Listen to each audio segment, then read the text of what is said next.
അപ്പോൾ മൂസാ നബി അലൈഹി സ്വലാത്തു വസ്സലാമിൻ്റെ കാലഘട്ടത്തിൽ തന്നെ ജീവിച്ചിരുന്ന യൂഷാ നബിയാണ് മൂസാ നബിക്ക് ശേഷം ബനു ഇസ്രായേൽ ജനതയെ നയിക്കുന്നത്. യൂഷാ ഇബ്നു നൂൻ എന്ന് പറഞ്ഞാൽ യൂസുഫ് നബി അലൈഹി സ്വലാത്തു വസ്സലാമിൻ്റെ മകൻ്റെ മകനാണ്. യൂഷാ നബി അലൈഹി സ്വലാത്തു വസ്സലാമിൻ്റെ മകൻ്റെ മകനാണ് നൂൻ. നൂനിൻ്റെ മകനാണ് യൂസുഫ് നബി അലൈഹി സ്വലാത്തു വസ്സലാമിൻ്റെ പേരക്കുട്ടി അഥവാ മകൻ്റെ മകനാണ് നൂൻ. നൂനിൻ്റെ മകനാണ് യൂഷാ അലൈഹി സ്വലാത്തു വസ്സലാം. അപ്പോൾ യൂസുഫ് നബിയുടെ ആ സന്താന പരമ്പരയിലാണ് യൂഷാ അലൈഹി സ്വലാം. യൂഷാ ഇബ്നു നൂൻ അലൈഹി സ്വലാത്തു വസ്സലാം ബനു ഇസ്രായേലുകളുമായി, അപ്പോഴേക്കും ബനു ഇസ്രായേലിലെ പഴയ തലമുറ ശണ്ഡീകരിക്കപ്പെട്ട വേണ്ടത്ര സുശക്തരോ സുശിക്ഷിതരോ അല്ലാത്ത ഒരുതരം ജാഹിലീകളായ ജനവിഭാഗം അവര് ആ തലമുറ അങ്ങ് അസ്തമിച്ചു പോയി. പുതിയൊരു ജനറേഷൻ ഉടലെടുത്തു, പുതിയൊരു തലമുറ വന്നു. ആ തലമുറ അത്യാവശ്യം ഇച്ഛാശക്തിയും ദൃഢവിശ്വാസവും പ്രവാചകനെ അനുധാവനം ചെയ്യുന്നതിൽ ശ്രദ്ധാലുക്കളുമായിട്ടുള്ള ആളുകളായിരുന്നു. യൂഷ നബിയുടെ പിന്നാലെ അവർ വന്നു. യൂഷ നബി അലൈഹി സ്വലാത്തു വസ്സലാം ഫലസ്തീനിലേക്ക് പ്രവേശിച്ചു. നേരത്തെ നമ്മൾ പറഞ്ഞതുപോലെ അവിടെയുള്ള അമാലിക്കയ വിഭാഗക്കാരാകുന്ന കായബലമുള്ള അജാനുബാഹുക്കളായ ക്രൂരന്മാരായ ആളുകളുമായിട്ട് പോരാട്ടം നടത്തി. യൂഷ അലൈഹി സ്വലാത്തു വസ്സലാം ഹദീസിൽ കാണാം, അങ്ങോട്ട് പ്രവേശിക്കുന്ന സമയത്ത് ഏകദേശം അസറിന്റെ സമയമാണ്, അസർ നമസ്കാരത്തിന്റെ സമയത്താണ് അങ്ങോട്ട് പ്രവേശിക്കുന്നത്. അപ്പോൾ യൂഷ അലൈഹി സ്വലാത്തു വസ്സലാം പറയുന്നുണ്ട് സൂര്യനോട്,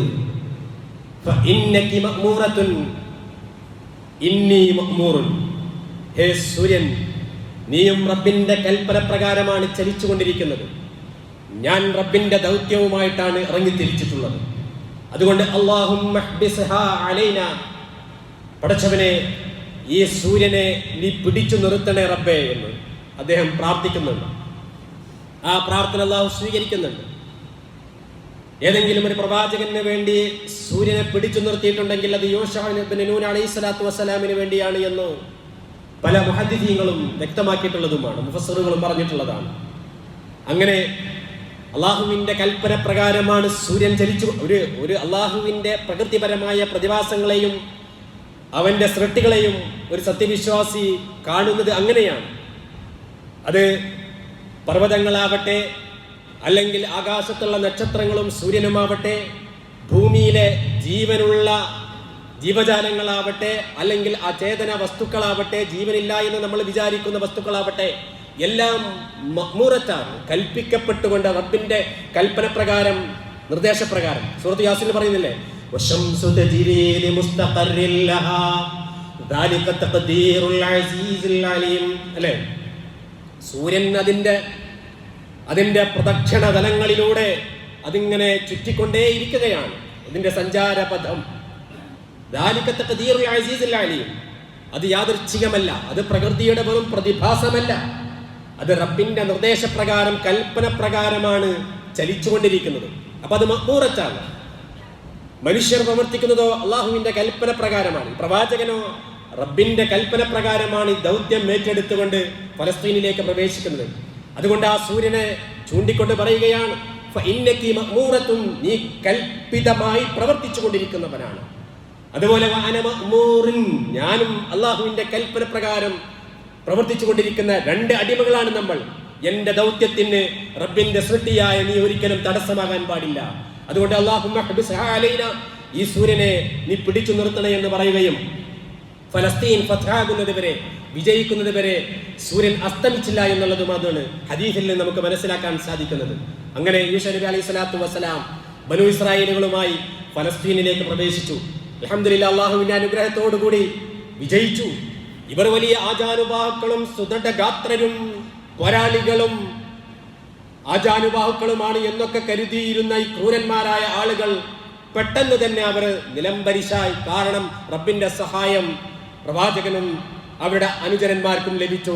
ശത്രുവിനെ നിശേഷം അല്ലാഹു പരാജയപ്പെടുത്തുകയും ഫലസ്തീൻ ജയിച്ചടക്കുകയും വിജഗീഷുവായി യൂഷാ നബി അലൈഹി സ്വലാത്തു വസ്സലാം പ്രവേശിക്കുകയും അങ്ങനെ അവരുടെ കാര്യങ്ങൾ നിർണയിക്കുന്നതിന് വേണ്ടി 12 ന്യായാധിപന്മാരെ 12 ഗോത്രങ്ങൾക്കാർക്ക് നിർണയിച്ചു കൊടുക്കുകയും വളരെ സന്തോഷത്തോടുകൂടി ആ നാട്ടിന്റെ ഭരണാധികാരികളായി ബനൂ ഇസ്രായേലുകൾ സുഖമായി, സ്വച്ഛന്തമായി, സ്വസ്ഥമായി, സ്വതന്ത്രരായി ജീവിച്ചുകൊണ്ടിരിക്കുകയും ചെയ്യവേ, സ്വാഭാവികമായിട്ടും അങ്ങനെയാണല്ലോ, പിന്നീട് കുറെ കാലങ്ങൾക്ക് ശേഷം അവർ വഴി പിഴച്ചു.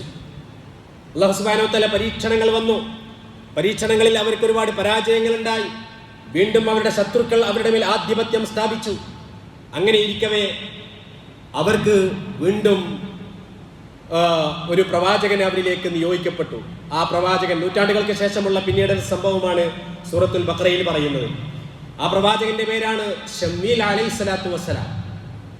ആ പ്രവാചകന്റെ പേരും സൂറത്തുൽ ബഖറയിൽ പറയുന്നില്ല. പക്ഷേ ആ പ്രവാചകൻ ശമീൽ നബി അലൈഹിസ്സലാത്തു വസ്സലാമാണ് എന്ന് നമുക്ക് തഫ്സീറുകളിൽ നിന്ന് മനസ്സിലാക്കാം. ഈ സംഭവം ബൈബിളിലും വിശദമായിട്ട് പറയുന്നുണ്ട്.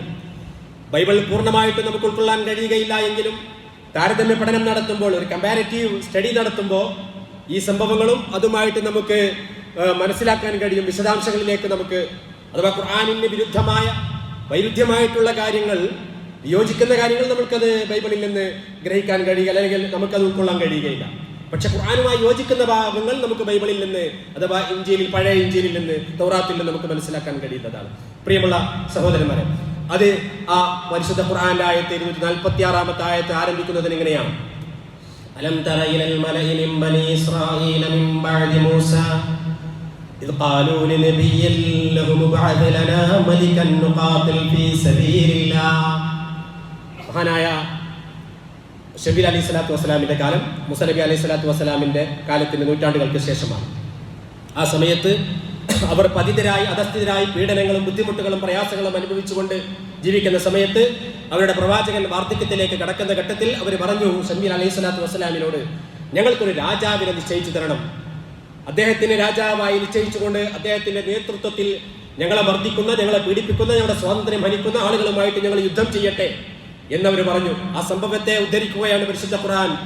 ആ മലഉം മിൻ ബനി ഇസ്രായീൽ, ഇസ്രായേലിൽ ജനതകളിൽ നിന്നുള്ള പ്രമുഖരായ ആളുകൾ മൂസ നബി അലൈഹി സ്വലാത്തു വസ്സലാമിന് ശേഷം അവരുടെ പ്രവാചകനോട് പറഞ്ഞു, ഇബ്അത്ത് ലനാ മലികൻ നുഖാതിൽ ഫീ സബീലില്ലാഹ്, ഞങ്ങൾക്കൊരു രാജാവിനെ നിശ്ചയിച്ചു തരിക.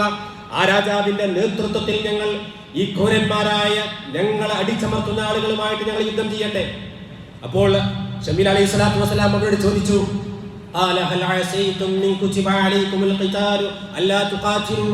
അങ്ങനെ ഒരു രാജാവിനെ നിശ്ചയിച്ചു തരികയാണെങ്കിൽ നിങ്ങൾ യുദ്ധം ചെയ്യാതെ വിമുഖത കാണിച്ചുകൊണ്ട് പിന്തിരിഞ്ഞു കളയുമോ എന്നവരോട് വീണ്ടും ആവർത്തിച്ച് ചോദിച്ചപ്പോൾ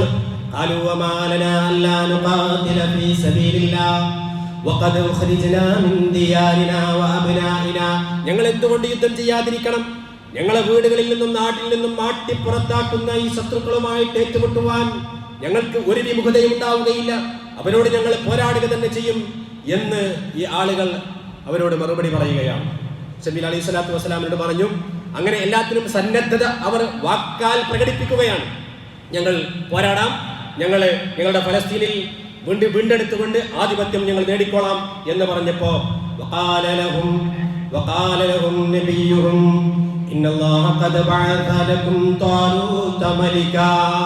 ആ സമയത്ത് ശമീൽ അലൈഹി സ്വലാത്തു വസ്സലാം അവരോട് പറഞ്ഞു, നിങ്ങൾക്കൊരു രാജാവിനെ നിശ്ചയിച്ചു തരാം. ആ രാജാവ് നിങ്ങൾക്കിടയിൽ നിന്ന് തന്നെയുള്ള ത്വാലൂത്ത് എന്ന് പറയുന്ന ആളാണ്. താലൂത്ത് ദരിദ്രനായിരുന്നു, താലൂത്ത് പാവപ്പെട്ടവനായിരുന്നു.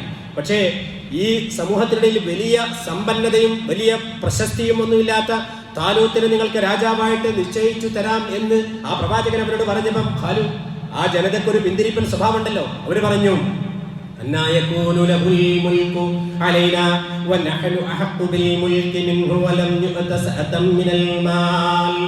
അദ്ദേഹത്തിനേക്കാളും അധികാരത്തിന് അർഹതയുള്ളത് ഞങ്ങളല്ലേ, പ്രമുഖന്മാരും പ്രൗഢിയുള്ളവരുമായ ആളുകൾ അവരുടെ കൂട്ടത്തിൽ നിന്ന് പറയണം.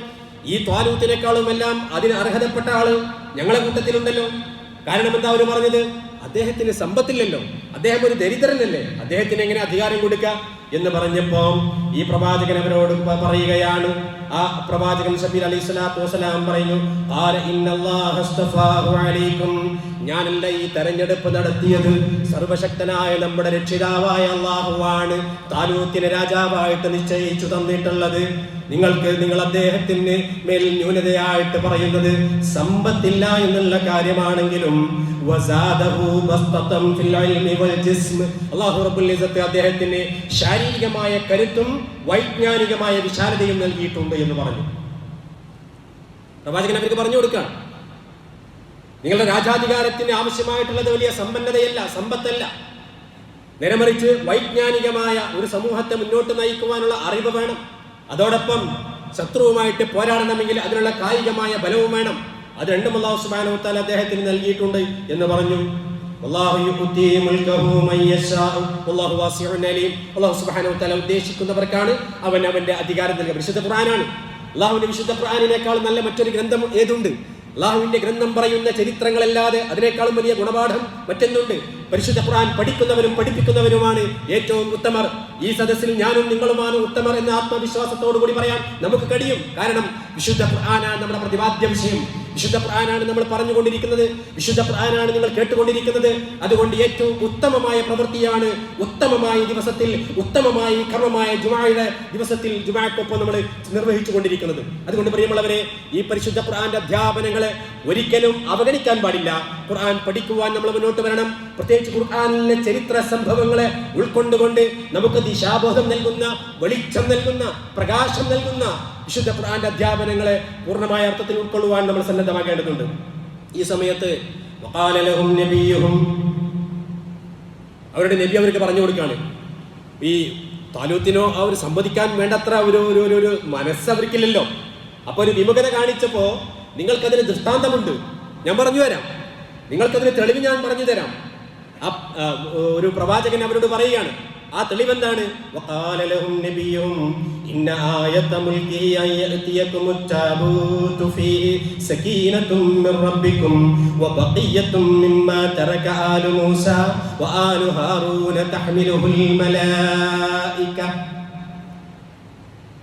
ഇവരടുക്കലേ ഈ ബനൂ ഇസ്രായേലുകാരുടെ കയ്യിൽ ഒരു പെട്ടി ഉണ്ടായിരുന്നു, ഒരു പെട്ടകം.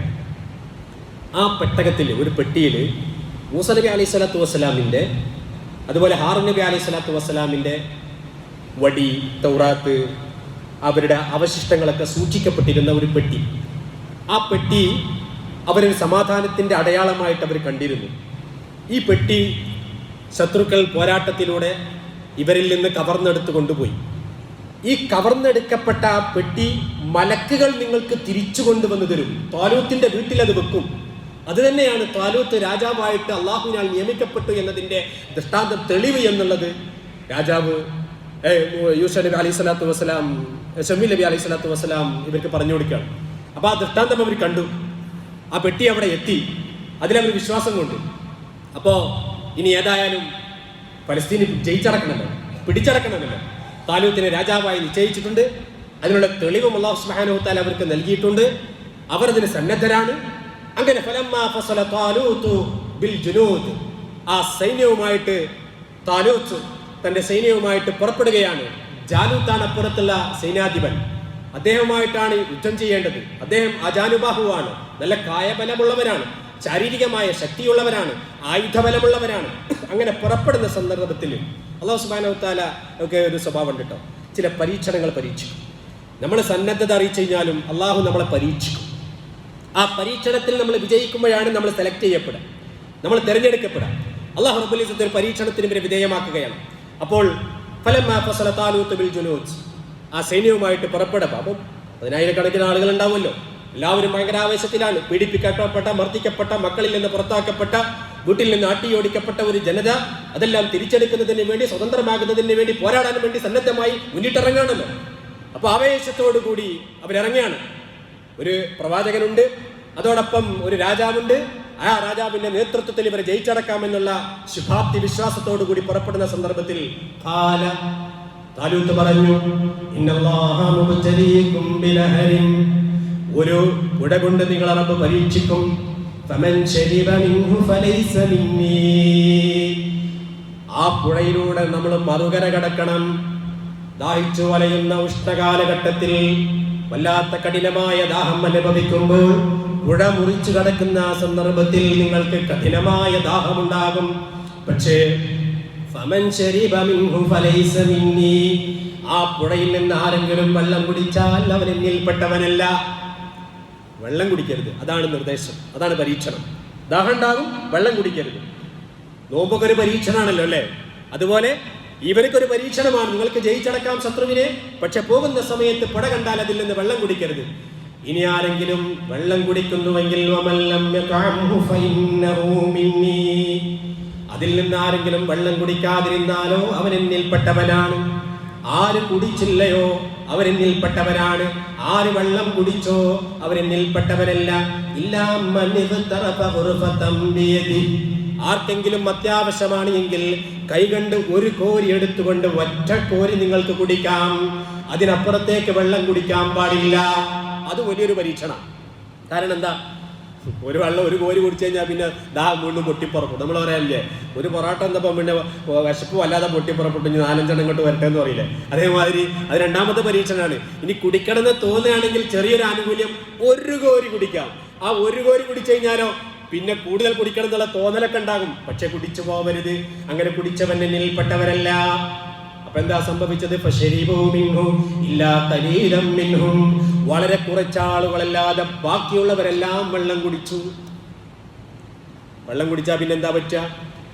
വെള്ളം കുടിച്ചാൽ പിന്നെ അല്ലാഹു സുബ്ഹാനഹു വ തആല പിന്നെ അവരെ പരീക്ഷണത്തിന് പരാജയപ്പെടുത്തി. ആ വെള്ളം കുടിച്ചവർക്കൊന്നും പിന്നെ പുഴ മുറിച്ച് കടന്നുകൊണ്ട് യുദ്ധം ചെയ്യാൻ കഴിഞ്ഞില്ല. അവരെല്ലാവരും പിന്തിരിഞ്ഞു. ഇല്ലാ കലീലം മിന്നും, കുറച്ചാളുകളൊക്കെ. ഈ കുറച്ചാളുകളോ, ആ കുറച്ചാളുകൾ അവർ സുദൃഢരായി ഈമാനോടുകൂടി ഇങ്ങനെ മുന്നോട്ട് പോയിക്കൊണ്ടിരിക്കുമ്പം അവരെ കൂട്ടത്തിൽ നിന്ന് തന്നെ പറഞ്ഞു, ഒരു കൂട്ടര് പറഞ്ഞു, എന്ത്?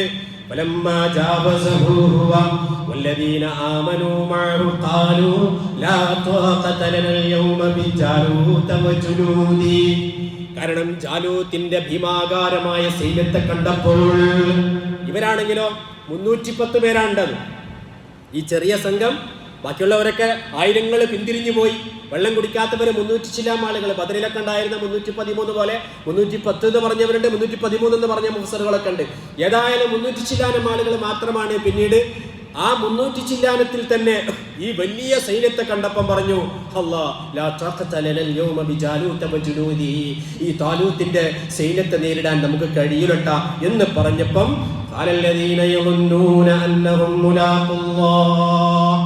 അള്ളാഹുവിനെ കണ്ടുമുട്ടും, നമ്മള് അള്ളാഹുവിനെ കണ്ടുമുട്ടേണ്ടവരാണെന്ന സുദൃഢമായ വിശ്വാസമുള്ള ഏതാനും ആളുകൾ അവരോട് പറഞ്ഞു,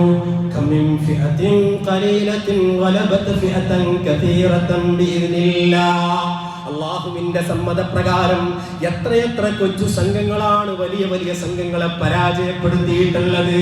അംഗബലമല്ല, ആൾബലമല്ല, ആയുധബലമല്ല, കായിക ശക്തിയല്ല, അനിവാര്യം വിശുദ്ധമായ ഈമാനാണ്. ഈമാനിന്റെ പ്രഭ കൊണ്ട് അള്ളാഹുവിന്റെ സഹായവും ഇവരും അനുവാദവും ഉണ്ട് എങ്കിൽ എത്ര വലിയ സംഘത്തെ പരാജയപ്പെടുത്തുവാനും ചെറു സംഘങ്ങൾക്ക് സാധിക്കുമെന്ന് അവർ പറഞ്ഞു.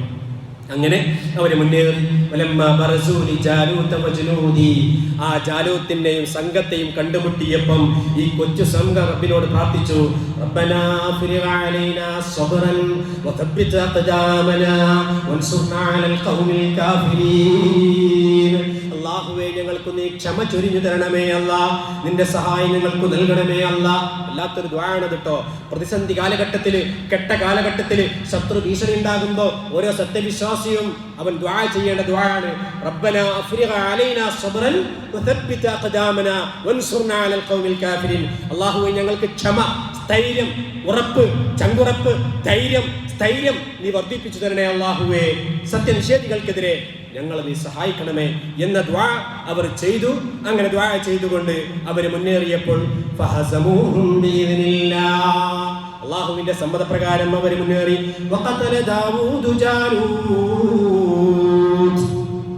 ദാവൂദ് നബി അലൈഹി സ്വലാത്തു വസ്സലാമിന്റെ പേര് പരാമർശിക്കുന്ന അവിടെയാണ്. ആ സംഘത്തിൽ ഒരു ചെറുപ്പക്കാരനുണ്ടായിരുന്നു. ഒരു ചെറുപ്പക്കാരൻ, ശമീൽ അലൈഹി സ്വലാത്തു വസ്സലാമിന് ഒരുപാട് പ്രായമൊക്കെ ആയല്ലോ. ഇവിടെ ഒരു ചെറുപ്പക്കാരനായ ഒരു പ്രവാചകൻ, അഥവാ ഈ താലൂത്തിന്റെ സൈന്യത്തിലെ വെറും ഒരു സൈനികനായിട്ടുള്ള ദാവൂദ് അല്ലാഹു സുബ്ഹാനഹു വ തആല തിരഞ്ഞെടുക്കുകയാണ്. ആ ദാവൂദ് നബി അലൈഹി സ്വലാത്തു വസ്സലാമാണ് ഈ ജാലൂത്തിനെ, ഈ ഭീമാകാരനായ ജാലൂത്തിനെ വധിക്കുന്നത്. അതാണ് വിശുദ്ധ ഖുർആൻ പറയുന്നത്, വഖതല ദാവൂദു ജാലൂത. ജാലൂത്തിനെ ദാവൂദ് അലൈഹി സ്വലാത്തു വസ്സലാം വധിക്കുകയാണ്. എന്നിട്ടോ ആതാഹുല്ലാഹുൽ മുൽക വൽ ഹിക്മ, പിന്നീട് അധികാരവും ഹിക്മത്തും അഥവാ സമൂഹത്തെ മുന്നോട്ട് നയിക്കുവാനുള്ള അറിവും കഴിവും അല്ലാഹു സുബ്ഹാനഹു വ തആല ദാവൂദ് നബി അലൈഹി സ്വലാത്തു വസ്സലാമിന് നൽകുന്നു. വഅല്ലമഹു മിമ്മാ യശാ, അള്ളാഹു ഉദ്ദേശിച്ച കാര്യങ്ങളെല്ലാം അദ്ദേഹത്തെ പഠിപ്പിക്കുകയാണ്. അങ്ങനെ ഫലസ്തീൻ വീണ്ടും വിമോചിതമാവുകയാണ്. ഫലസ്തീൻ വീണ്ടും വിമോചിതമാകുന്ന ആ ചരിത്ര സംഭവമാണ് സൂറത്തുൽ ബഖറയിലെ 246 മുതൽ 252 വരെയുള്ള ആയത്തുകളിൽ വിശദമായി 2 പേജുകളിലായിട്ട് അള്ളാഹു റബ്ബുൽ ഇസ്സത്ത് നമ്മെ പഠിപ്പിച്ചു തരുന്നത്. അള്ളാഹു വിജയികളിൽ നമ്മൾ ഉൾപ്പെടുത്തി അനുഗ്രഹിക്കുമാറാവട്ടെ.